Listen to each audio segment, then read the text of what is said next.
Now, while Paul Thomas Anderson's movie has no licorice or pizza, it is an absolute masterpiece that all of you should see, and it is one of Paul Thomas Anderson's best movies yet.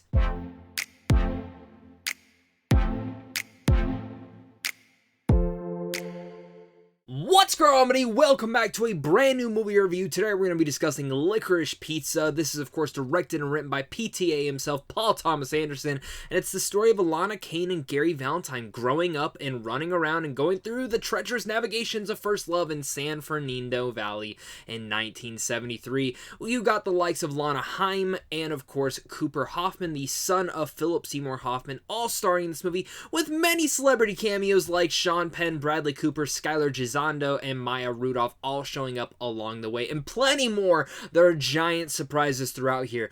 For me, Licorice Pizza was a movie that I knew there could be no wrongdoings here. The trailer had my attention, the whole concept of it all, and I was getting very much Punch Drunk Love and Boogie Night vibes from this movie, which in fact are my two favorite PTA movies, and I'm happy to say here that this is absolutely one of his best films that he has ever created. Of course, the most important part about all of this is that I love talking movies, and if you do as well, this is the right place for you guys. Make sure to leave a comment. Let me know what your favorite PTA film is to date and how excited you are for Licorice Pizza, as well as make sure to hit that like and subscribe button so we can keep talking movies over here on a daily basis. Starting with the pros, and honestly the biggest thing of this all, because I do think this movie is flawlessly perfect. I mean, this is going to be a quintessential comedy, a quintessential coming of age story to watch in years to come. Look at Dazed and Confused and Boogie Nights. Those are already classics, and PTA has only added another one to this glorious filmography, and in general our glorious society of when it comes down to films.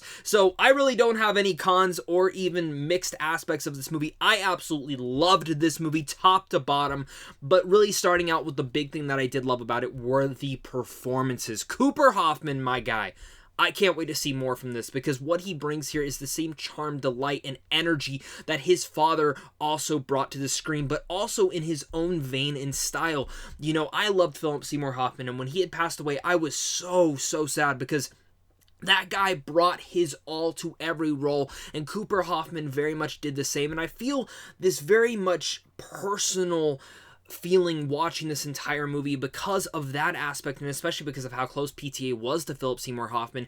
The other aspect that's so personal is because of Alana Haim, who I have absolutely really never been too much into her music. I've started to get into it ever since Licorice Pizza was announced, and we saw that Alana was going to be in it, and sisters are great, and the fact that this is her first acting role is impressive, and I didn't know that PTA was actually directing their music videos. That's even more insane to me right there. The fact that that aspect is also in here, you get this very personal vibe watching this entire movie, and even knowing now the background of it and how much, again, PTA infused so much charm and delight in here. 1970s was a big, great period of piece to really jump into and explore, and the fact that they're able to do that in such a limelight way, I loved it. It felt so relaxed back from typical PTA fashion, especially after Phantom Thread, which was very dark and menacing and had many layers to it. While Licorice Pizza continues to have those layers to it, it is more relaxed, hilarious, and again, that quintessential coming-of-age comedy that we were really much needing and haven't had in such a long time. Again, the performances from Alana and Cooper are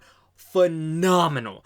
Alana gives probably one of the best performances that I've seen all year long. I would argue that she should be nominated for an Oscar this year. That is how damn good she is in here. And their relationship, their chemistry, it works wonders. We've all had that first love in our life that maybe it'll work out, maybe it won't. But that chemistry very much brings that personal aspect again, and kind of attacked me soulfully, because I was sitting there, I was like, yeah, I remember being in a place like that. It was just absolutely phenomenal. Both of them absolutely ran the damn show. Also, the likes of Bradley Cooper, Skylar Gisondo, Sean Penn, all of them have great little moments and segments in here that I don't think will be like Oscar nominated. I know some people thought Bradley Cooper might be. He's great in it, don't get me wrong, but he's maybe in the movie for less than 5 minutes. At any any second that the movie spends in these celebrity cameos per se never detract from the actual story. They just feel like a live in the moment type film. And that's what I love about this is, you know, not trying to play on the puns with the pizza, but this feels like a slice of life type movie where it's just this one period of time with these two characters and it's just their part of the life. And again, this hopelessly romantic kind of aspect that they are going about in and who they might encounter during this time period. That's some of the stuff that PTA does so well within each and every one of his movies, is attacking that slice of life aspect.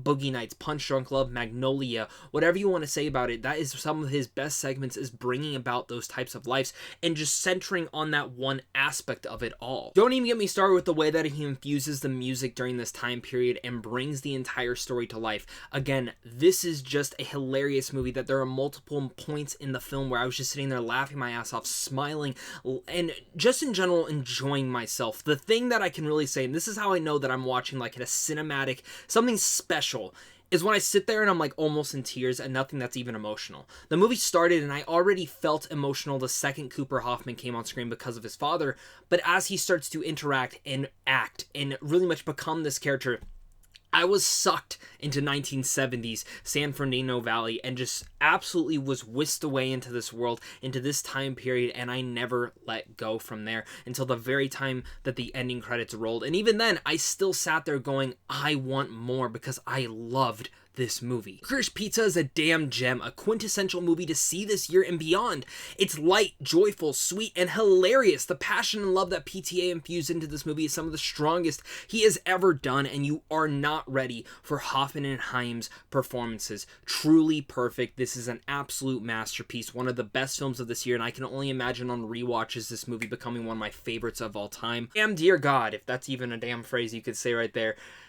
Seriously, PTA, he should be nominated for everything on this movie. I absolutely loved it. I can't see someone walking away from this movie and being disappointed. This is a slice of life film that everyone needs to see. So with all that said, I'm going to give Licorice Pizza, you guessed it, an A+.